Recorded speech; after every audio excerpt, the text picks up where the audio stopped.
प्रिय दर्शकों, माता लक्ष्मी ने बताया कि इन 5 लक्षणों वाली स्त्रियां घर की लक्ष्मी होती है। प्रिय दर्शकों, आपका स्वागत है आपके अपने चैनल इनके प्रेरणा पर। नमस्कार प्रिय दर्शकों, आज का जो प्रसंग है बड़ा ही ज्ञानवर्धक, बड़ा ही मोटिवेशनल है। प्रिय दर्शकों, आज के इस वीडियो में हम जानेंगे कि वह कौन सी स्त्रियां होती हैं जिनके अंदर यह 5 लक्षण होते हैं, और जिन स्त्रियों के अंदर यदि यह 5 लक्षण होते हैं तो वे स्त्रियां घर की लक्ष्मी कहलाती है, जिनको स्वयं माता लक्ष्मी ने अपने बराबर का दर्जा दिया है। प्रिय दर्शकों, इस कथा को सुनाने से पहले मैं माता लक्ष्मी से प्रार्थना करता हूँ कि हे माता लक्ष्मी, इस वीडियो को जो भी पूरा देखेगा और कमेंट में सच्ची श्रद्धा से जय माँ लक्ष्मी लिखेगा, उसके ऊपर अपनी कृपा हमेशा बनाए रखना और उसके पूरे परिवार को सुख, शांति और धन संपत्ति से भर देना। प्रिय दर्शकों, एक समय की बात है, देवर्षि नारद जी आकाश मार्ग में विचरण कर रहे थे। तब उन्होंने देखा कि एक स्त्री अपने अवगुणों के कारण वह अपने घर में क्लेश कर रही थी, जिस वजह से उस स्त्री का पति अपनी स्त्री से बहुत परेशान था। उसकी स्त्री घर में क्लेश करती थी, इस वजह से उनके घर में गरीबी का मातम छाया हुआ था। आकाश मार्ग में खड़े खड़े देवर्षि नारद जी ने देखा कि एक अच्छे आचरण वाली स्त्री जो अपने पति का ध्यान रखती है और अपने सच्चे मन और लगन से अपने पति और अपने परिवार की सेवा करती है, वह स्त्री बहुत ही खुश है और उसके परिवार में धन संपत्ति की कोई कमी नहीं है। तब देवर्षि नारद जी के मन में कई प्रश्न उठते हैं कि आखिर स्त्रियों में ऐसा भेदभाव क्यों है, ऐसे कौन से कारण की वजह से एक स्त्री निर्धन होती है, और वही कौन से ऐसे कारण हैं जिसकी वजह से एक स्त्री माता लक्ष्मी का प्रतीक मानी जाती है, जिसके घर में संपत्ति की कोई कमी नहीं होती है। देवर्षि नारद जी यह बात सोच ही रहे थे, तब उनके मन में एक युक्ति सूझ है और वे जा पहुँचे माता लक्ष्मी के पास। जब माता लक्ष्मी देवर्षि नारद जी को अपने पास आया हुआ देखती है तो वह देवर्षि नारद जी से पूछती है कि ही नारायण भक्त देवर्षि नारद जी, आप आज हमारे पास कौन से प्रयोजन की वजह से पधारे हैं।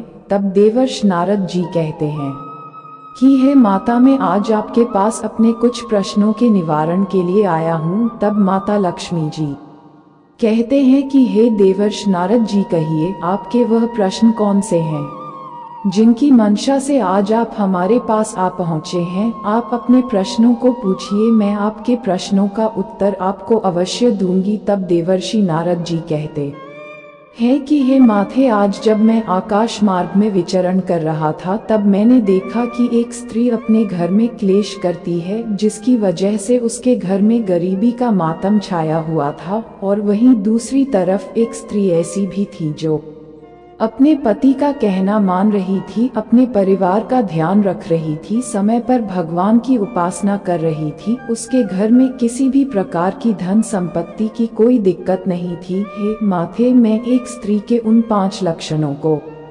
जानने के लिए आया हूँ जो यदि किसी स्त्री के अंदर विद्यमान होते हैं तो उस स्त्री को स्वयं आपके समान ही माना जाता है। देवर्षि नारद जी की इन बातों को सुनकर माता लक्ष्मी कहती है, हे देवर्षि नारद जी, आज आपने कलयुग इस पीढ़ी को एक महत्वपूर्ण ज्ञान देने के लिए मुझसे यह अत्यंत आवश्यक प्रश्न किया है। ये प्रश्न समस्त मनुष्य के लिए अत्यंत आवश्यक है, परंतु ही देवर्षि नारद जी, मैं आपको आपके इस प्रश्न का उत्तर एक छोटी सी कथा के माध्यम से दूंगी। तब देवर्षि नारद जी कहते हैं कि हे माते, आप उस कथा को सुनाइए, मैं इस कथा को पूरा सुनूंगा और संपूर्ण विश्व जगत में इसे विख्यात भी करूंगा। तब माता लक्ष्मी जी कथा को सुनाना प्रारंभ करते हैं और कहती हैं कि है देवर्षि नारद जी, बहुत समय पहले की बात है, किसी गांव में 2 पति पत्नी रहा करते थे। भगवान की कृपा से उनके घर में किसी चीज की कमी नहीं थी, सारे सुख उनके घर में मौजूद थे। एक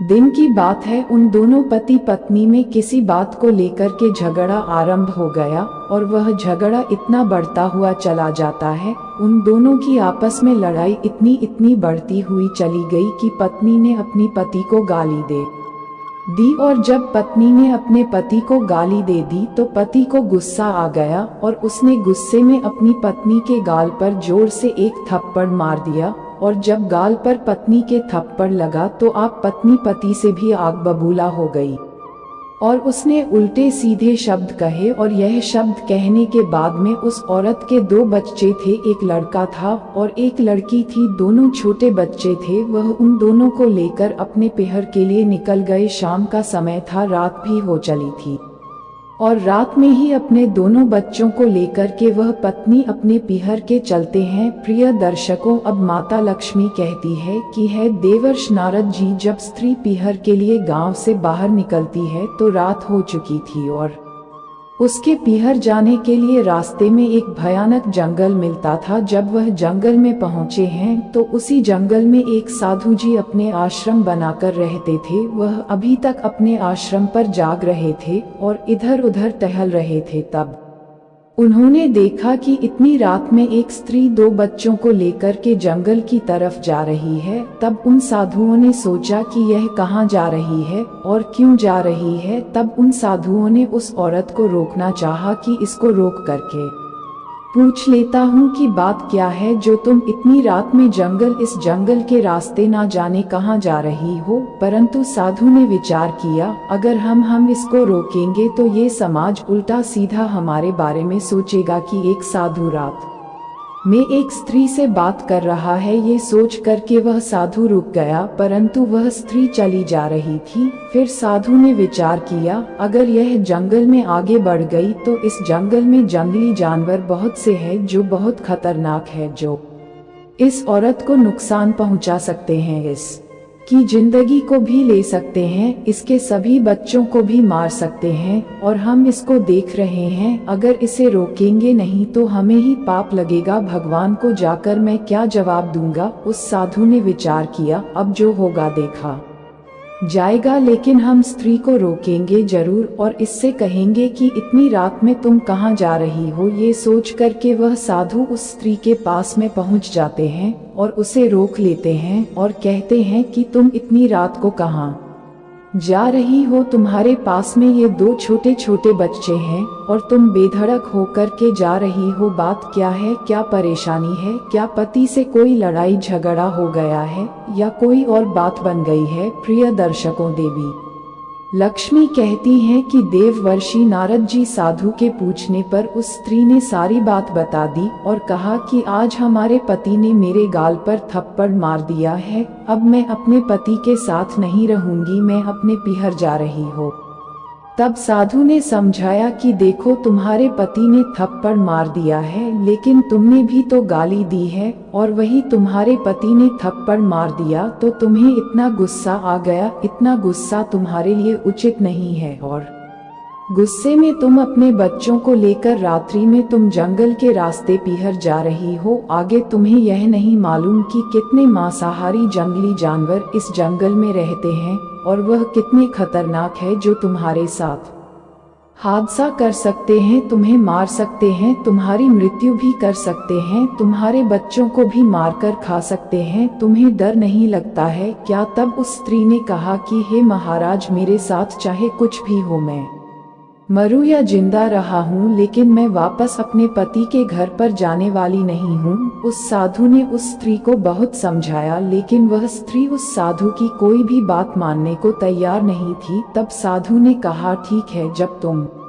वापस अपने पति के घर पर नहीं जाओगी तो हमारी बात सुनो। आज रात्रि में तुम यहीं ठहरो मेरे आश्रम पर और जब सवेरा हो जाए तब तुम दिन में निकल जाना, तब तुम अपने पीहर चली जाना। अब वह स्त्री उस साधु की बात सुनकर सहमत हो जाती है और उसने कहा, ठीक है, मैं रात्रि में आपके यहाँ रुकती हूँ, सुबह होते ही निकल जाऊंगी। इधर आश्रम पर वह महात्मा जी उस स्त्री सहित उनके बच्चों को अपने आश्रम की कुटिया के अंदर ले जाते हैं, क्योंकि समय भी ज्यादा हो चुका था। रात्रि के समय उस स्त्री और बच्चों को बहुत तेज भूख लगी हुई थी। तब महात्मा जी ने उन सभी के लिए दोबारा से भोजन बनाया, उस स्त्री और उसके बच्चों को खिलाया और उससे कहा कि हमारी कुटिया के अंदर आप लोग सो जाएं और हम बाहर हो जाएंगे। और वही हुआ भी। वह स्त्री अपने बच्चों को लेकर के उस साधु महाराज की कुटिया के अंदर सो गई और इधर जो साधु थे वह बाहर सो गए। अब साधु को मच्छर तो काट रहे थे,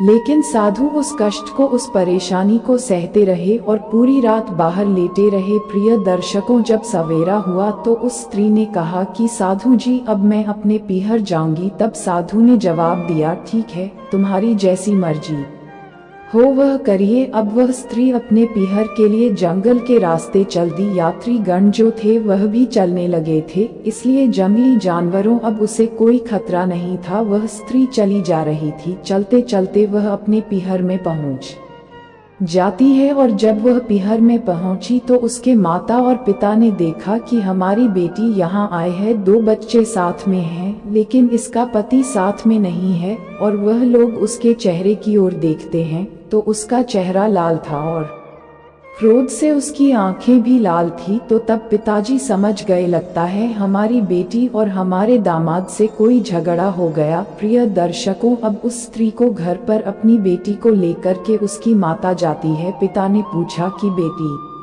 क्या बात है, तुम्हारा पति तुम्हें छोड़ने के लिए यहाँ क्यों नहीं आया? क्या आपस में तुम लोगों में कोई झगड़ा हो गया है? क्या बात क्या है, हमें सच सच बताओ। प्रिय दर्शकों, अब देवी लक्ष्मी कहती है कि हे देवर्षि नारद जी, उस बेटी ने अपने पिता से अपने पति के साथ किए हुए झगड़े की बात बता देती है। वह कहती है कि हम लोगों में झगड़ा हुआ और हमारे पति ने हमें थप्पड़ मार दिया। अब मैं अपने प के साथ में कभी नहीं रहूंगी, अब मैं तो आपके यहाँ पर ही रहूंगी। अब पिता ने कहा कि बेटी, वह बात तो सही है कि आपके पति ने आपके गाल पर थप्पड़ मार दिया, यह उन्होंने गलत किया है, लेकिन ताली एक हाथ से नहीं बजती है, ताली दोनों हाथ से बजती है।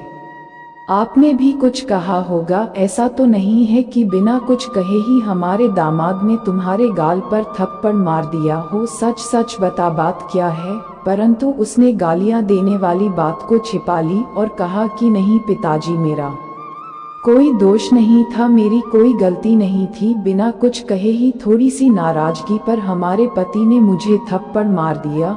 अब मैं मर तो सकती हूँ, लेकिन दोबारा लौट करके अपने ससुराल नहीं जाऊंगी, या तो आपके यहाँ रहूंगी या मैं अपनी आत्महत्या कर लूंगी। पिता ने जब ये सुना कि हमारी बेटी आत्महत्या की बात कर रही है तो वह पिता हड़बड़ा गया। उसने सोचा कि अभी अगर इससे ज्यादा कुछ पूछते हैं, तर्क वितर्क करते हैं, तो ये कुछ भी कर सकती है, इसलिए ये सफर चलकर आए हैं, इसे आराम करने देते हैं। अब वह स्त्री खूब आराम करती है, रात में सो जाती है। अगला दिन जब होता है तब पिता फिर पूछता है अपनी गलती को। वह बेटी फिर से छिपा जाती है और सारा दोष, सारी गलती अपने पति पर ही डाल देती है। जब बेटी के ये शब्द पिता सुनता है तो कहता है, ठीक है बेटी, यहाँ पर रहो। प्रिय दर्शकों, अब वह स्त्री अपने मायके में पिता के घर पर रहने लगती है। अब उस स्त्री के जो ससुराल वाले थे, उस स्त्री के सास ससुर थे, वह सुबह को जब देखते हैं कि हमारी बहू घर पर नहीं है तो उन्होंने अपने बेटे को बुलाया और बेटे से पूछा कि बेटा, हमारी बहू कहाँ है, वह कहाँ गई है? तब बेटा कहता है कि मेरा उससे झगड़ा हो गया तो वह रात में बच्चों को लेकर के अपने मायके चली गई है। पिता ने पूछा, बेटा झगड़ा क्यों हुआ? तब उस बेटे ने जवाब दिया, पिताजी, छोटी सी बात को लेकर के बात बढ़ती चली गई। पिता ने पूछा कि फिर तुम्हारी पत्नी तुम्हें छोड़ करके क्यों चली गई? लगता है तुमने अपनी पत्नी के साथ कोई गलत सलूक किया है, हमें सत्य बताओ कि तुमने अपनी पत्नी के साथ कौन सा सलूक किया है? तब वह बेटा कहता है कि हमने अपनी स्त्री के गाल पर थप्पड़ मार दिया। इसी बात को लेकर के वह नाराज हो गई और अपने मायके चली गई। तब पिता ने पूछा, बेटा तुमने थप्पड़ क्यों मारा, बात क्या थी? तब उस बेटे ने बताया कि पिताजी, मेरी पत्नी ने मुझे गालियां दी, इसीलिए मुझे गुस्सा आ गया और हमने उसे थप्पड़ मार दिया। फिर पिता ने समझाया, बेटा तुमने गलत किया है, तुम नहीं जानते हो स्त्री घर की लक्ष्मी होती है और जिस घर में स्त्री नहीं होती है वह घर शमशान के समान हो जाता है, उस घर में कोई भी हादसा हो सकता है, कुछ भी नुकसान हो सकता है, इसलिए घर की गृहिणी लक्ष्मी होती है। तुमने उसके साथ गलत किया, इसलिए वह गुस्सा होकर पीहर चली गई। ऐसा करो, तुम जाकर के अपनी पत्नी को अपने ससुर से यहाँ बुला लाओ, मुझे अपनी बहू के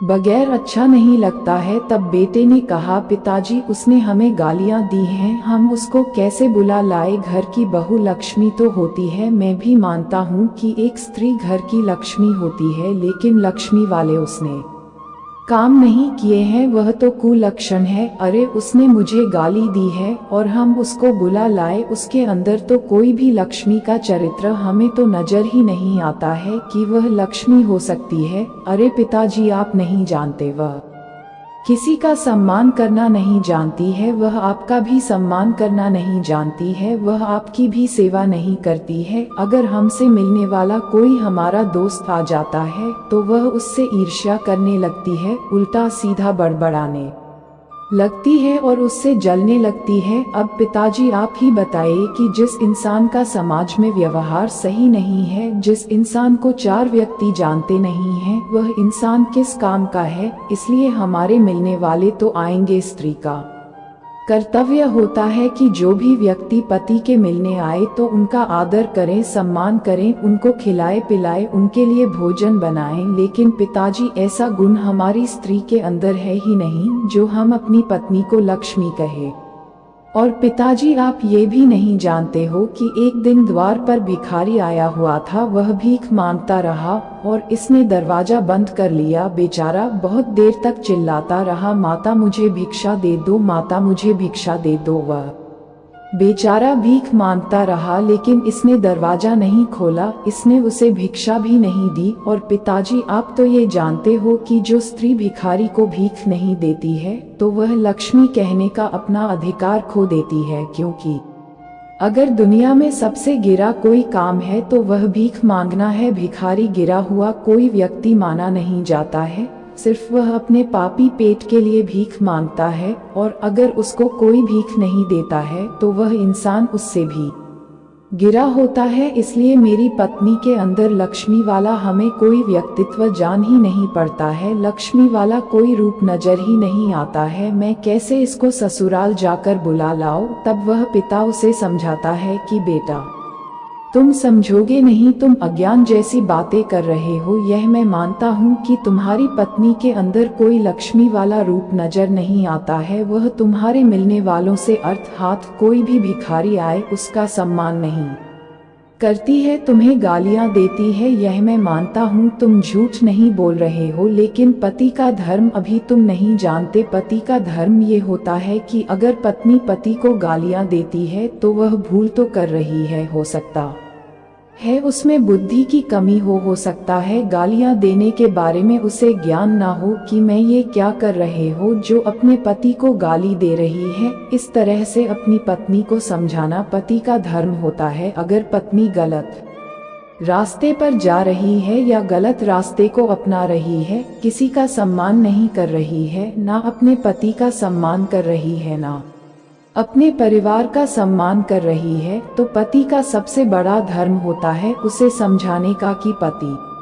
उसे समझाए और उसे अवगत कराए, उसके अंदर ज्ञान भरे, अज्ञानता को मिटाए। ये पति का काम होता है। पति अपनी पत्नी को समझाए कि ऐसा काम तुम्हारे लिए उचित नहीं है, इसीलिए तुम्हारा धर्म है कि तुम उसे समझाओ और तुम्हें उसे समझाना चाहिए था, लेकिन तुमने क्या किया, उसके गाल पर तमाचा मार दिया। तुमने तमाचा तो मार दिया, लेकिन तुमने अपनी पत्नी को समझाया नहीं। यही तो मैं गलत किया है। हमारा आदेश है बेटा, तुमने भूल की है, इसलिए तुम अपने ससुराल जाओ और अपनी पत्नी को जल्दी से बुलाकर लाओ। पिता के समझाने के बाद वह बेटा कहता है, ठीक है पिताजी, आप जैसा ठीक समझते हैं हमारे लिए मैं वैसा ही करूँगा, लेकिन हमें उसके अंदर लक्ष्मी का रूप कोई नजर आता ही नहीं है, मेरी कैसे बनेगी? पिता ने कहा, बेटा फिर वही अज्ञानता वाली बातें तुम अपने अंदर सोच रहे हो, पहले उसे बुला करके तो लाओ, मैं उसे समझाऊं और तुम भी समझाना, देखे वह कैसे अपने अच्छे रास्ते पर नहीं आती है। प्रिय दर्शकों, अब देवी लक्ष्मी देवर्षि नारद जी से कहती हैं कि देवर्षि नारद जी पिता की बात को सुनकर वह बेटा अपनी पत्नी को बुलाने के लिए ससुराल को चला जाता है। जब वह ससुराल को जा रहा था तो वह भी उसी रास्ते से जा रहा था जिस रास्ते से उसकी पत्नी अपने बच्चों को लेकर के मायके गई थी। वहीं जंगल का रास्ता था। जब वह जंगल में पहुंचता है तब वह देखता है कि उसकी छोटी सी बेटी की एक चप्पल नीचे जमीन पर पड़ी हुई है। जब उसने अपनी बेटी की चप्पल देखी तो वह घबरा गया। उसने सोचा, इस जंगल में हमारी पत्नी और बच्चों के साथ कोई दुर्घटना तो नहीं हो गई, कोई हादसा तो नहीं हो गया, हमारी बेटी की एक चप्पल कैसे पड़ी है। उसने हिम्मत को बांधा और चला गया। जब वह अपने ससुराल पहुंचा तब उसकी पत्नी दरवाजे पर अपने बच्चों के साथ खड़ी हुई थी और जैसे ही वह अपने पति को आता हुआ देखती है तो वह अपने बच्चों से कहती है कि बच्चों, तुम्हारे पिताजी आ गए हैं, उनके पास जाओ। बच्चों को वहां उनके पिता के पास भेज देती है और खुद दरवाजा बंद करके अंदर कमरे में चली जाती है। वह बच्चे अपने पिता के पास में जाकर के उनके शरीर से लिपट गए और अपने पिता से प्यार करने लगे और पिता भी अपने बच्चों से प्यार करने लगा। अब वह रात में अपने ससुराल में ही रुकता है। तब उसके साथ ससुर अपने दामाद का खूब सम्मान करते हैं। रात भर ठहरने के बाद जब सवेरा होता है तब माता पिता उस बेटे के साथ ससुर अपनी बेटी को बुलाते हैं और अपने दामाद के पास अपनी बेटी को लेकर पहुंचते हैं और वह अपने दामाद से कहते हैं कि बेटा, तुम लोगों में झगड़ा हुआ तो तुमने अपनी पत्नी के गाल पर थप्पड़ क्यों मारा, ऐसा तुमने क्यों किया? इसकी कोई गलती नहीं थी। यह कह रही है कि हमारी तो कोई गलती नहीं थी, थोड़ी सी नाराजगी भी, थोड़ा सा झगड़ा हुआ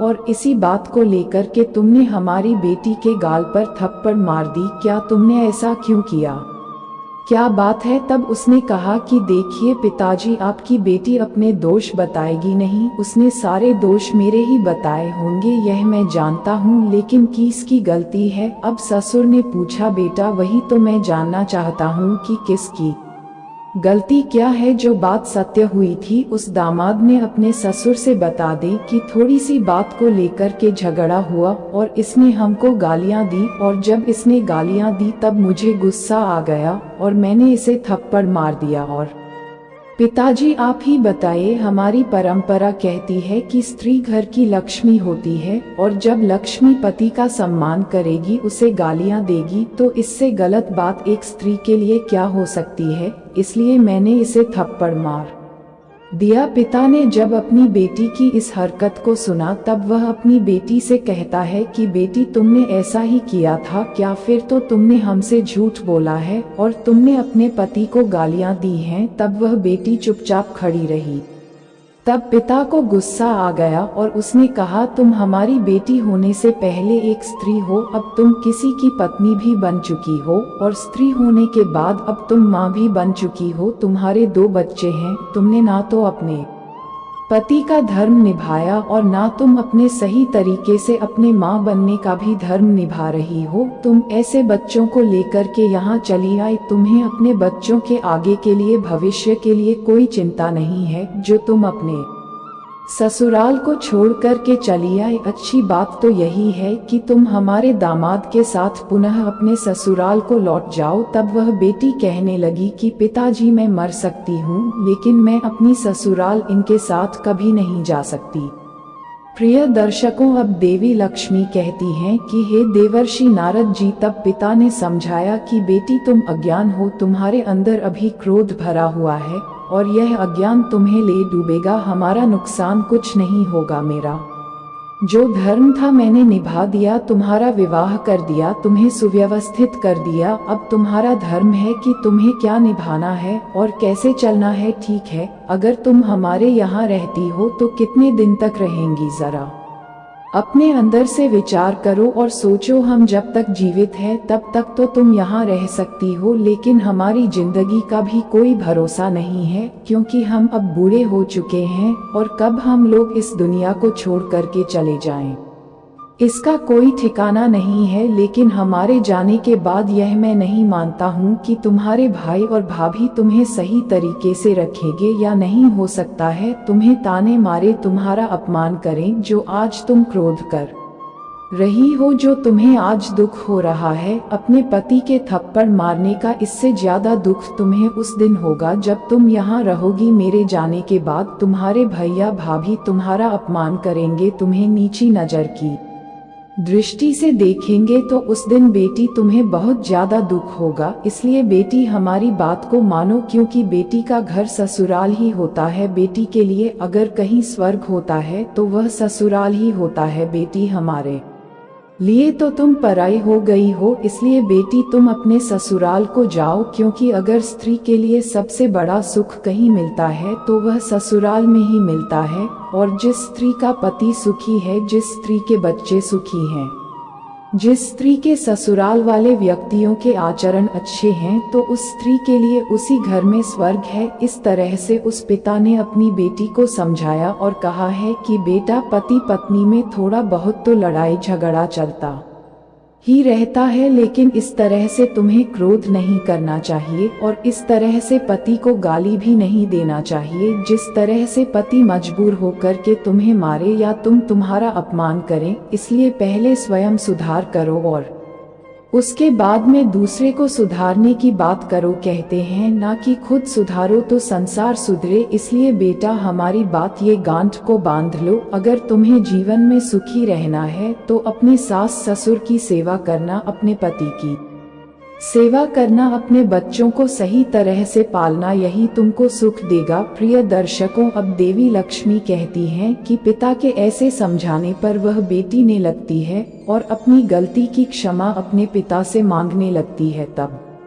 पिता कहता है कि हमसे क्षमा मांगने से पहले अपने पति से क्षमा मांगो। तब वह स्त्री अपने पिता के कहे अनुसार अपने पति से क्षमा मांगती है और अपने पिताजी से कहती हैं कि पिताजी, हमारे अंदर अज्ञान था, मैं तो यही जानती थी कि पिता के यहाँ सारी जिंदगी में रह सकती हूँ, अपना जीवन गुजार सकती हूँ, लेकिन आज मुझे यह मालूम हुआ कि बेटी पराया धन होती है। बेटी के लिए सर्व सुख अगर कहीं मिलता है तो ससुराल में मिलता है, पिता के यहाँ नहीं मिलता है। पिता के यहाँ तो जब तक मिलता है जब तक बेटी को रहती है, शादी होने के बाद अगर सुख मिलता है तो ससुराल में मिलता है, और पिता का घर तो एक रिश्तेदारी की तरह हो जाता है। पिताजी, मैं आपसे क्षमा चाहती हूँ, अब हम दोबारा शिकायत का मौका आपको कभी नहीं देंगे। अब उस स्त्री के माता पिता खुश हो जाते हैं और हंसी खुशी के साथ बहुत कुछ दान दहेज देकर के एक पोटली में वह दान दहेज बांध देते हैं और अपने दामाद और बेटी को विदा कर देते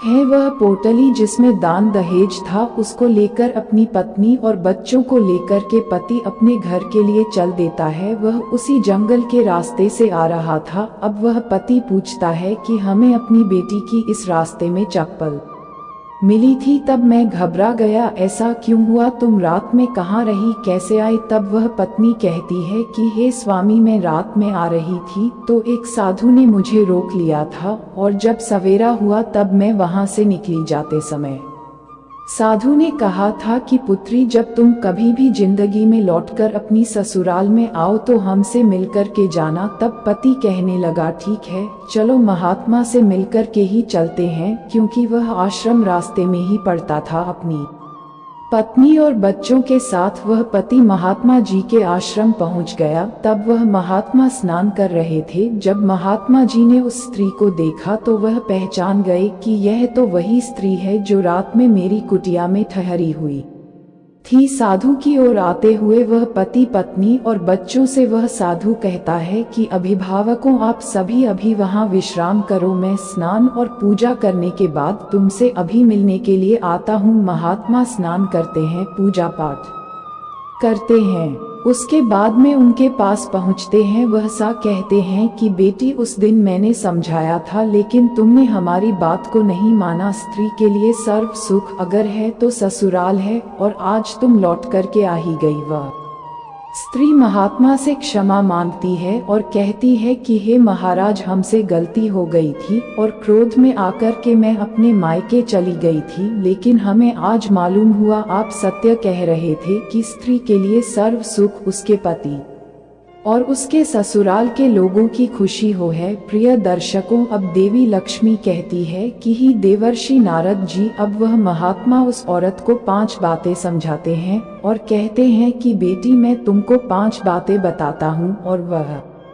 5 बातें तुम अपने जीवन में हमेशा याद रखना। ये 5 लक्षणों वाली जो स्त्रियां होती हैं उन्हें लक्ष्मी का रूप माना जाता है और उन्हें लक्ष्मी का दर्जा जरूर मिलता है। तब उस स्त्री ने पूछा कि हे महात्मा जी, वह 5 लक्षणों वाली स्त्रियां को कौन सी होती है जिन्हें लक्ष्मी का रूप माना गया है और यह समाज उन्हें लक्ष्मी के रूप में कैसे देखता है। तब साधु महात्मा कहते हैं, पुत्री, मैं तुम्हें स्त्री के 5 लक्षणों को बताता हूँ और यह 5 बातें तुम जीवन में हमेशा याद रखना। वह साधु महात्मा कहते हैं कि पहले लक्षण वाली स्त्री वह होती है जो सुबह उठकर के स्नान करती है, पूजा पाठ करती है और पूजा पाठ करने के बाद में फिर अपना घर का कामकाज करती है और अपने बच्चों को देखती है और साफ सफाई का ध्यान रखती है, समय पर अपने बच्चों को विद्यालय भेजती है। ये होती है पहले लक्षण वाली खुशनसीब स्त्री, जो स्त्री सुबह उठकर के स्नान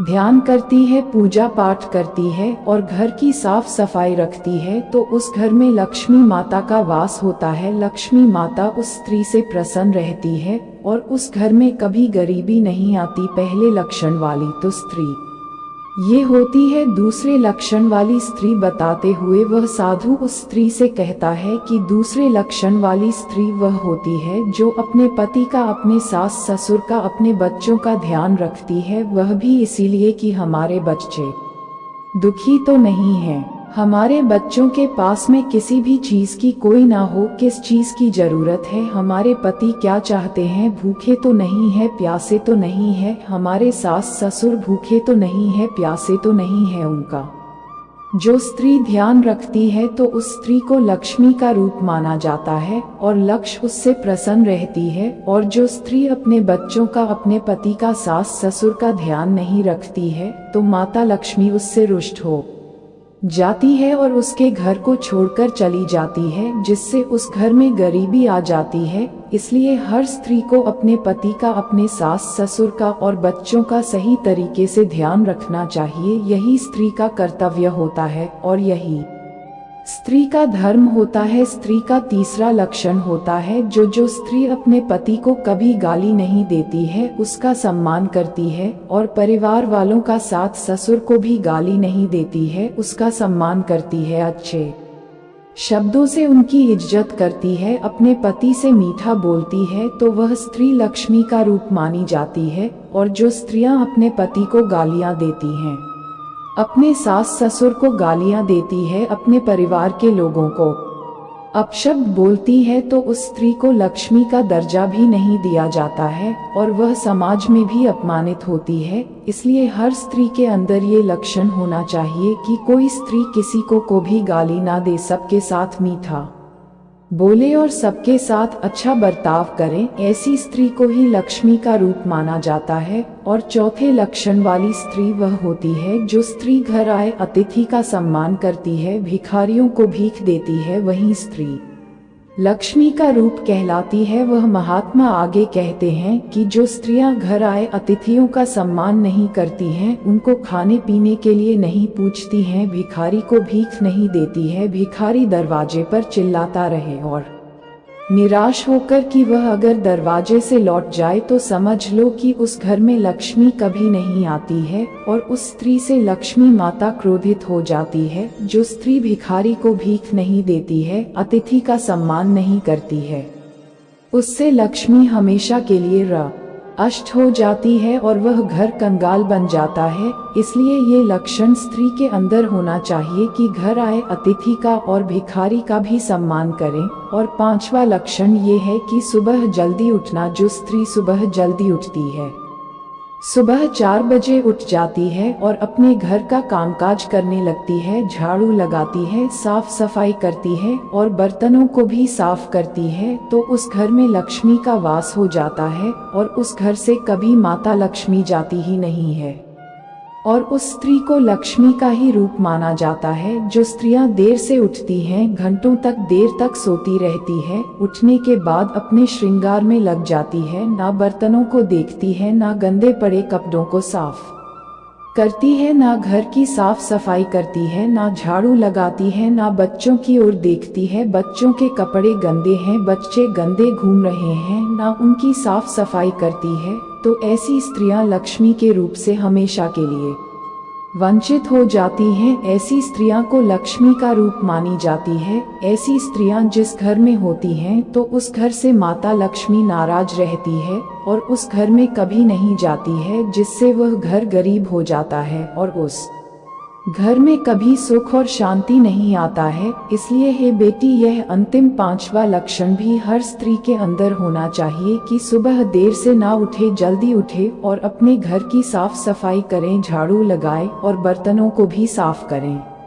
और अपने बच्चों को भी गंदा ना करें, उनकी साफ सफाई करें। प्रिय दर्शकों, इस तरह से वह महात्मा स्त्रियों के बारे में इन 5 आचरण वाली स्त्री को लक्ष्मी का रूप बताते हैं। अब वह स्त्री हाथ जोड़ करके उन महात्मा से क्षमा मांगती है और कहती है कि हे महाराज, आपने स्त्रियों के अंदर यह जो 5 लक्षण बताए हैं, जिसकी वजह से एक स्त्री लक्ष्मी माता का रूप होती है, तो आज के बाद यही लक्षण मैं अपने अंदर भी अपनागी और इसी तरह से मैं भी अपने घर में जाकर यह 5 लक्षणों का कर्तव्य जरूर निभाऊंगी और अपने साथ ससुर की, अपने पति की सेवा करूंगी, घर आए अतिथि की भी सेवा करूंगी, भिखारी को भीख दूंगी, सुबह जल्दी से उठूंगी, घर की साफ सफाई रखूंगी और बच्चों का भी अच्छी तरीके से देखभाल करूंगी, उनकी परवरिश करूंगी। उस स्त्री की बात को सुनकर वह महात्मा बड़े ही खुश हो जाते हैं और अब वह पति पत्नी महात्मा से आज्ञा लेने के बाद वह स्त्री